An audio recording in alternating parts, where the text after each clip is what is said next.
बिस्मिल्लाहिर्रहमानिर्रहीम। अस्सलाम वालेकुम नाज़रीन, मैं हूँ साकिब बशीर। मेरे साथ मौजूद हैं बैरिस्टर गोहर, चेयरमैन पीटीआई।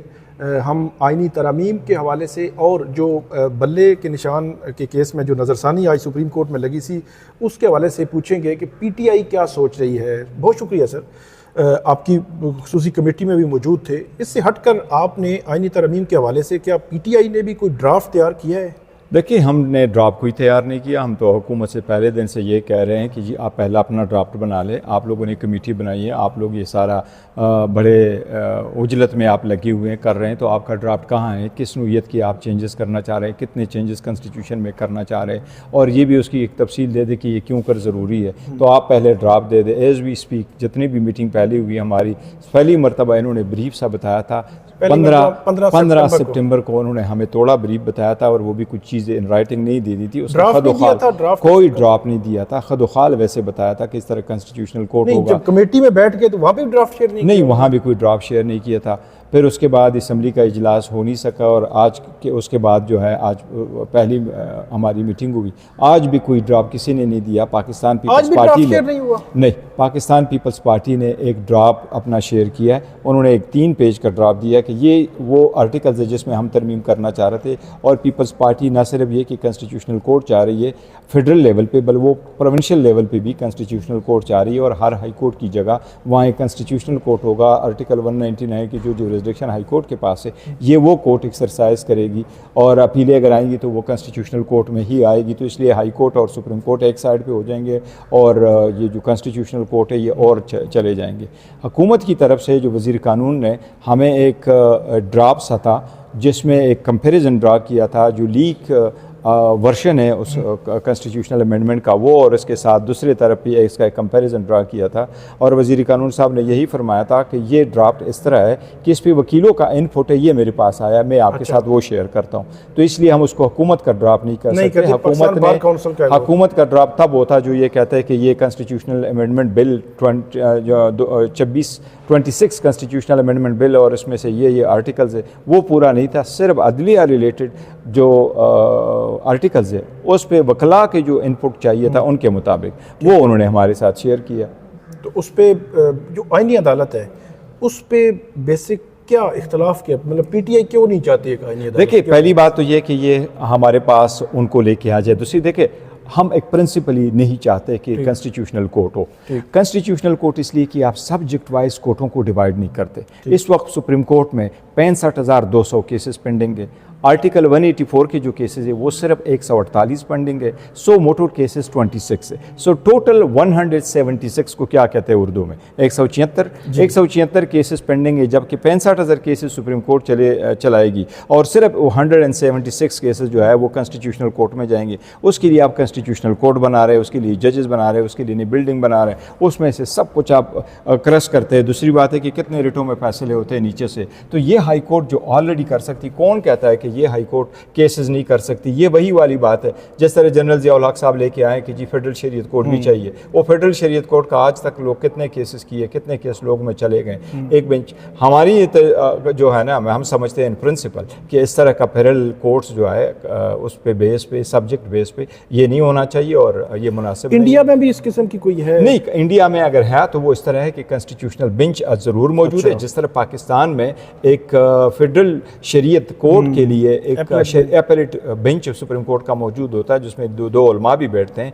अगर इस किस्म की एक तजवीज़ आती है तो नथिंग लाइक इट, आप कर ले। अगर कॉन्स्टिट्यूशनल केसेस वहाँ किसी ने जल्दी डिसाइड कराने हैं, उसके फ्रेमवर्क के बारे में अगर कोई है कि कब आ जाए, किस तरह आ जाए, कितने वक्त में उसका फैसला हो, किस किस्म के इशूज़ उसमें फ्रेम हो, वगैरह वगैरह, ये चीज़ें डिस्कस करने वाली है। बट ऑल टुगेदर एक नया कोर्ट कंस्टिट्यूट कराना ये बिल्कुल आर्टिकल 199, इसके अलावा बुनियादी हकूक़ के हवाले से मिलिट्री कोर्ट्स की तश्कील, इस किस्म की चीज़ें भी थी क्या? उस पर देखिए, जो मिलिट्री कोर्ट्स का जिक्र आया था, हमने पहले जिक्र किया था, इन्होंने हमें कहा था कि उसका एक मिलिट्री कोर्ट्स के बारे में नहीं है कुछ। देखो, मिलिट्री कोर्ट्स का जिक्र करेंगे तो वो एक तनाज़ा सा बन जाता। लेकिन पहली बात यह कि आप सबसे पहले ड्राफ्ट तो दें ना। अब हुकूमत कह रही है कि ड्राफ्ट तब देंगे जब कैबिनेट अप्रूव करेगी। वर्किंग ड्राफ्ट दे दे। मैंने उनसे यही रिक्वेस्ट की थी, आप वर्किंग ड्राफ्ट दे दे। फिर कह रहे थे ये लीक आउट हो जाता है। हमने कहा हम अंडर ओथ है, स्पेशली हम तो कभी लीक आउट नहीं करते, तो आप ना करें, यहाँ हमें बताएं, आप यहाँ डिस्प्ले कर दें ताकि हम देखिए शिक बाय शिक हम उसको स्टडी कर लें, फिर हम अपना इनपुट दे दें। तो ये सजेशंस हमने वहाँ दिए। और एक चीज़ मैंने बड़ा क्लियरली कहा है, खुर्शीद शाह साहब को स्पेसिफिकली मुखातिब करके कहा है, मैंने पीपल्स पार्टी को मुखातिब करके कहा है, आज बिलावल भुट्टो साहब को मुखातिब करके कहा है, और बाकी पार्टियों के लीडरान को मैंने कहा है कि अगर ज़मीर के मुताबिक वोट देना है, लोगों ने वोट देना है, कंसेंसस डेवलप करना है, तो फिर ये सख्तियाँ किस चीज़ की, क्यों आप हमारे जो है, मैंने उनको अप्रोच किया जाता ये भी कहा है मैंने बिल्कुल कहा, ये मैंने पहले दिन भी कहा था, दोबारा भी कहा था, मैंने नाम भी लिखवाए थे कि जी उनके घरों पे लोग जाते हैं, उनके घरों को मस्मार किया जाता है, वो कहते हैं हम एक्शन ले रहे हैं और हम कर रहे हैं। हर मरतबा में मैंने खुर्शीद शाह साहब को बराह रास्त ये मुखातिब करके कहा था, लास्ट टाइम भी लिखवाया थे, मैंने कहा शाह साहब ये आपकी जिम्मेदारी है, ये कमेटी बनी थी पार्लियामेंटेरियंस के लिए, ये कॉन्स्टिट्यूशनल का तो मैंडेट ही नहीं है इसका। वो तो अगर आप बिल आएगा तो इसकी लॉ एंड जस्टिस कमेटी में जाना है, इसमें कमेटी ने तो नहीं देखना कि ये कॉन्स्टिट्यूशनल के लिए स्पेशल कमेटी तो नहीं बनी है, ये तो बनी है पार्लियामेंटेरियंस के लिए। तो ये हमारी तो वो जो गिरफ्तारी, वो जो कमेटी जिस मकसद के लिए बनी थी, जो गिरफ्तारियां हुई थी पार्लियामेंट के अंदर से आपके, वो एक इशू है, उस पर हमने रखा हुआ, उस पर एक पॉइंट हुआ है, और वो मेटे चौंकी स्पीकर साहब ने कमेटी बनानी थी और उसका रिपोर्ट आना है, उसके बाद हम चलेंगे। वो गिव अप नहीं हुआ, वो मैटर उधर ही है और उस पर इंशाल्लाह ताला बहस होगी, वो इशू नहीं है। लेकिन इशू ये है कि ये कमेटी परमानेंट कमेटी अगर है तो किसी भी पार्लियामेंटेरियन को इशू आ जाता है, वो कमेटी के सामने लाए तो कमेटी एक्शन करे। मौलाना फजलुर रहमान और पीटीआई एक पेज पे नजर आ रहे हैं। So far as far as constitutional amendments concern, yes, मौलाना साहब की भी बड़ी अच्छी स्टैंस है और वो भी यही चाहता है कि नहीं होना चाहिए। वो कॉन्स्टिट्यूशनल बेंच की बात कर रहे हैं, कॉन्स्टिट्यूशनल बेंच की बात कर रहे हैं, वो बड़ा सेंसेबल अप्रोच है, बिल्कुल वो होना चाहिए, बजाय इसके आप कोर्ट बना लें। आखिरी सवाल कि बल्ले के निशान की जो नज़रसानी है वो इंट्रा पार्टी इलेक्शंस आपके, वो सुप्रीम कोर्ट में आज लगी हुई थी, वहाँ चीफ जस्टिस काजी फायजीसा पीटीआई के वकीलों को ढूंढ रहे थे, कोई एक ही मिल जाए, तो एक भी नहीं था। तो क्या आपका प्लान क्या है? उन्होंने 21 अक्टूबर के लिए केस रख दिया है कि फर्दर एडजर्नमेंट नहीं होगी। देखिए, एडजर्नमेंट लेना फॉर रीज़न वकील का हक है, बहुत सारे केसेस हैं उनमें एडजर्नमेंट आ जाते हैं, there is a reason, review में भी ऐसा हो जाता है। ये एक रिव्यू है, उसके बाद हमने इलेक्शन किए हैं, लेकिन इसमें कुछ लीगल इशू है जो सारे पॉलिटिकल पार्टीज़ के लिए बड़े अहमियत के हामिल है, तो हम चाहते हैं कि वो इशू डिसाइड हो। लेकिन इसमें हामिद खान साहब ने एडजर्नमेंट की दरख्वास्त दी है, आप किसी भी कोर्ट में आज चले जाएँ, वहाँ अगर एडजर्नमेंट की दरख्वास्त दी जाती है तो फिर वकला नहीं होते। और जो रिव्यू है, रिव्यू में वो वकील होता है जिसका सर्टिफिकेट पढ़ा हो, जिसने केस अर्गो किया हो, इसलिए बाकी वकील तो पेश नहीं हो सकते, वो वकील पेश होता है जिसका सर्टिफिकेट है। तो इसमें हामिद खान साहब थे और हामिद खान साहब की एडजर्नमेंट की एप्लीकेशन आई, तो फिर वकीलों को आप चाहते हैं कि जो लाहौर और कराची से चल के आ जाए सिर्फ एडजर्नमेंट लेने के लिए, तो ये तो तरीक़ाकार ही है। चीफ जस्टिस साहब ने कहा है कि हामिद खान साहब ने लिए लिखा है कि फैमिली इंगेजमेंट्स, उन्होंने कहा मेरे लिए हैरान कौन है कि इतना सीनियर वकील ये कैसी रीज़न दे रहा है कि देखिए क्या ये फर्स्ट टाइम है कि इसमें ऐसे हुआ है। फैमिली एंगेजमेंट नहीं होती, घर में शादी भी होती है, गमी भी होती है लोगों की, प्रेसिंग फैमिली एंगेजमेंट्स होती है, बच्चों के साथ कोई वो टर्म होता है, टैक्स फाइलिंग वाला टाइम है, उसके लिए होता है। तो दिस कुड बी एनीथिंग। अगर आप नहीं सेटिस्फाइड विद दिस तो आप सुप्रीम कोर्ट की लिस्ट निकालें। बहुत सारे वकला लिखते हैं कि मेरी प्रेसिंग फैमिली एंगेजमेंट है, मेहरबानी करके मैं इसलिए unable to appear in this. 21 अक्टूबर पेश होंगे, 21 अक्टूबर में वकील मौजूद होंगे तो ज़रूर पेश होंगे। ये तासुर है कि पीटीआई चाहती है कि 25 अक्टूबर से पहले ये फैसला ना हो, बल्कि नहीं, देखो हमारे लिए as far as intra parties election is concern ये तो इन्फ्रक्चुअस है, लेकिन इसमें लीगल इश्यूज है जी, सारे legal issues. For instance chief justice ने ये होल्ड किया है कि निशान लिया जा सकता है, और हम कहते हैं सुप्रीम कोर्ट की जजमेंट से कि निशान लिया ही नहीं जा सकता। तो कोई ऐसी इंपॉर्टेंट इशू है कि उसका फैसला तस्वीर ज़रूरी है। बहुत शुक्रिया, बहुत शुक्रिया सर, थैंक यू। बहुत बड़ी तफसील के साथ जो है वो बैरिस्टर गौहर जो है उन्होंने बताया कि जो खुसूसी कमेटी है उस कमेटी में भी बैरिस्टर गौहर जो है वो मौजूद थे, और वहाँ कमेटी में क्या हुआ और कमेटी किस तरफ जा रही है, किसका ड्राफ्ट आ रहा है, किसका ड्राफ्ट जा रहा है। अब ड्राफ्ट भी इतने ज़्यादा हैं कि समझ नहीं आती कि किसके ड्राफ्ट को देखना है। पीपल्स पार्टी का अपना ड्राफ्ट है, जो पाकिस्तान बार काउंसिल है उसका अपना जो है वो ड्राफ्ट है, इसी तरह मौलाना फजलुर रहमान उनका एक अपना ड्राफ्ट है। अच्छा, अब हतमी ड्राफ्ट किसको कहना है वो तो गवर्नमेंट का होगा कि जिसमें कंसेंसस होना है, या किस किस शिक पे जो है वो कंसेंसस हो चुका है और किन पे इख्तलाफात हैं, वो अभी सामने ही नहीं आया। और वो आपने सुन लिया कि बैरिस्टर गौहर बता रहे हैं कि जो आज़म नज़ीर तारड़ साहब हैं या फेडरल गवर्नमेंट, वो ये कहती है कि अगर हम वो ड्राफ्ट पब्लिक कर दें तो वो लीक हो जाएगा। तो उन्होंने कहा है कि हम तो ऑन ओथ बैठे हुए हैं, हमारी तरफ से पब्लिक नहीं होगा अगर आपकी तरफ से पब्लिक ना हो, क्योंकि इससे कबल 14 और 15 सितंबर की जो एपिसोड थी उसमें जो ड्राफ्ट आया था, उस ड्राफ्ट पे जब वो इतनी तनकीद हुई और तनकीद बिल्कुल जायज़ हुई, मेरिट पर तनकीद हुई, और उसमें जो हुकूमत है उसकी बदनीति सामने आई कि किस तरह एक रात के अंधेरे में खामोशी से, खुफिया तरीके से हुकूमत ऐसी आईनी तरामीम कराना चाहती थी कि जो पूरा जो स्ट्रक्चर है अदलिया का, जुडिशरी का, इसका जो है वो हिलाना चाह रहे थे, पावरलेस करना चाह रहे थे सुप्रीम कोर्ट को, इसी तरह हाई कोर्ट्स को जो है वो उनके इख्तियारात में कमी लाना चाह रहे थे, बुनियादी हुकूक जो है वो उन पर भी कहीं ना कहीं जो वो हरफ आना था, मिलिट्री कोर्ट्स का मामला थे, बहुत सारी ऐसी चीज़ें थी। फिर एक्सटेंशन दर एक्सटेंशन थी जी, इलेक्शन कमीशन को भी एक्सटेंशन का एक रास्ता जो है वो दिया जा रहा था।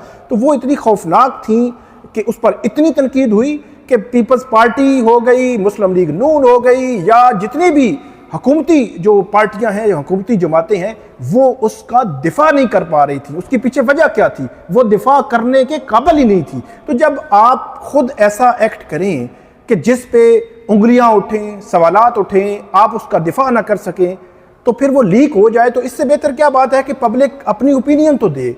तो जब एक दफ़ा आपकी बदनीति जाहिर हो गई, तो अब ये कैसा सिस्टम चल रहा है कि आज एक खुसूसी कमेटी का इजलास होता है, उसमें हुकूमत ने कोई ड्राफ्ट ही शेयर नहीं किया। वो जी इसका ड्राफ्ट भी आ गया है, इसका भी आ गया है, ये भी देख लें और ये भी देख लें। ये मुझे समझ नहीं आई बात कि जब तक ड्राफ्ट आएगा नहीं कि ये हम अमेंडमेंट्स कराना चाह रहे हैं, तो इनपुट कैसे जो है वो लेने या ना लेने का फैसला होगा। तो ये एक तनाजुर है इसका, ये देखने वाली बात है जो बैरिस्टर गोहर ने भी पॉइंट आउट की कि और पीपल्स पार्टी की जानिब से जो तजावीज़ आई हैं वो भी हैरान कुन है। पीपल्स पार्टी सूबों में भी कॉन्स्टिट्यूशनल कोर्ट चाह रही है कि वहाँ पे भी कॉन्स्टिट्यूशनल कोर्ट्स बन जाएं ताकि ये मामला जो है वो क्लोज हो जाए। कॉन्स्टिट्यूशनल कोर्ट जो है उसमें भी जो है वो कोई जाला चीफ जस्टिस बैठा दिया जाए ताकि जो हाई कोर्ट्स भी हैं वो भी डिसफंक्शनल मतलब गैर मुअस्सर हो जाएं और वो भी एक सेशन कोर्ट के ऊपर एपलेट एक कोर्ट बन जाए, उसका कोई इससे ज़्यादा इख्तियार ना हो, और सुप्रीम कोर्ट भी उसके इख्तियारात भी में भी कमी आ जाए कि इसमें फेडरल कॉन्स्टिट्यूशनल कोर्ट जो है वो लाई जाए। ये पीपल्स पार्टी की तजावीज़ हैं। और दूसरी जानिब पाकिस्तान बार काउंसिल तो 4 कदम आगे जो है वो बढ़ी है, और पाकिस्तान बार काउंसिल जो है उसकी जानिब से जो तजावीज़ दी गई हैं, ऐसे लगता है कि कोई मतलब एक्स्ट्रा जो है वो जो तजावीज़ गवर्नमेंट साइड से आई हैं उसमें उन्होंने स्टैंप लगाई है कि बनाएं आप फेडरल कॉन्स्टिट्यूशनल कोर्ट बनाएं, चीफ जस्टिस लगाएं, सुप्रीम कोर्ट के चीफ जस्टिस के लिए 3 नाम, इसी तरह हाई कोर्ट्स के चीफ जस्टिस के लिए 3 नाम। तो ये पूरा एक स्ट्रक्चर है। लेकिन सबसे हैरान कुन मामला वही है जो मैं आपको बता रहा हूँ कि मुसवदा आया नहीं है तो कैसे इस पे डिस्कशन होगी। लेकिन एक बात है कि इजलास होगा, शंघाई तावन तंजीम के जो इजलास है उसके बाद जो कौमी असम्बली और सेनेट के इजलास बुलाए जाएंगे, और उससे पहले कल जो है वो खुसूसी कमेटी जो देख रही है इंसानी मुसवदे, इस पर डिस्कशन हो रही है, उसको देखेगी। उसमें PTI भी चाह रही है, मौलाना और PTI कॉन्स्टिट्यूशनल कोर्ट या जो आइनी पैकेज है, जो जुडिशल पैकेज है, इसके हवाले से सेम पेज पे नज़र आ रहे हैं, जिसकी तस्दीक बैरिस्टर गोहर उन्होंने भी की। और दूसरी जानिब सुप्रीम कोर्ट से खबर यह है कि चीफ जस्टिस काजी फाइज ईसा को रुखसत करने के लिए तैयारियां शुरू हो गई हैं। 25 अक्टूबर उनका सुप्रीम कोर्ट ऑफ पाकिस्तान में आखिरी दिन होगा। उनकी रिटायरमेंट के लिए जो फुल कोर्ट रेफरेंस है वो होगा 25 अक्टूबर सुबह 10:30 बजे, जुम्मे का दिन होगा, और उस रोज़ को फुल कोर्ट रेफरेंस होगा और आखिरी दिन होगा चीफ जस्टिस के लिए।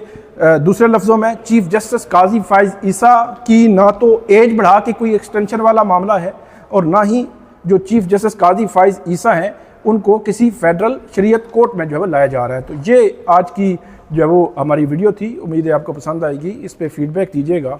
अल्लाह हाफिज़।